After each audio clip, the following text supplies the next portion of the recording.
ഇന്ന് പ്രശസ്ത photographer Victor ജോർജിന്റെ ഓർമ്മ ദിനം. 23 വർഷങ്ങൾക്ക് മുൻപ് ഇതുപോലെ ഒരു പെരുമഴക്കാലത്തെ സാക്ഷിയാക്കിയാണ് വിക്ടർ അവസാന ഫ്രെയിമിലേക്ക് മറഞ്ഞത്.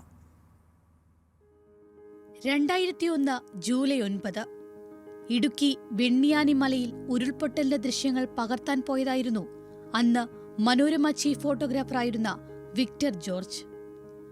ഏതു ഭാവത്തിലും മഴയ്ക്കു മുന്നിൽ തോൽക്കാത്ത വിക്ടറിന്റെ ക്യാമറ മലയുടെ നെഞ്ചു പൊട്ടുന്നതിന്റെ ആദ്യ നിമിഷങ്ങൾക്ക് വേണ്ടി കാത്തിരിക്കുകയായിരുന്നു. എന്നാൽ മുന്നറിയിപ്പൊന്നും കൊടുക്കാതെ കാലിനടിയിലെ മണ്ണൊലിച്ചുപോയി.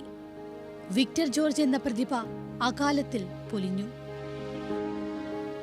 കാണാതായതിന്റെ 2ാം ദിവസം വിക്ടറിന്റെ ഭൗതിക ശരീരം കണ്ടെടുക്കുമ്പോൾ ഒപ്പം സന്തത സഹചാരിയായിരുന്ന നിക്കോൺ FI ക്യാമറയുമുണ്ടായിരുന്നു. ഇനിയും പകർത്തേണ്ടിയിരുന്ന ഒരുപാട് മഴച്ചിത്രങ്ങളുടെ പിണക്കവുമായി. ഇറ്റ്സ് റെയിനിങ് എന്ന പേരിൽ മരണശേഷം വിക്ടറിന്റെ ഫോട്ടോഗ്രാഫുകൾ പ്രസിദ്ധീകരിക്കപ്പെട്ടു. സ്വതന്ത്ര മാധ്യമ പ്രവർത്തനത്തിന്റെ ചരിത്രശേഖരമായ വാഷിംഗ്ടണിലെ മ്യൂസിയത്തിലെ ജേർണലിസ്റ്റ് മെമ്മോറിയലിന്റെ ചുമരിൽ വിക്ടറിനൊപ്പം അദ്ദേഹത്തിന്റെ ചിത്രങ്ങളും ഇന്ന് ആദരിക്കപ്പെടുന്നു. Feature desk, news Malayalam.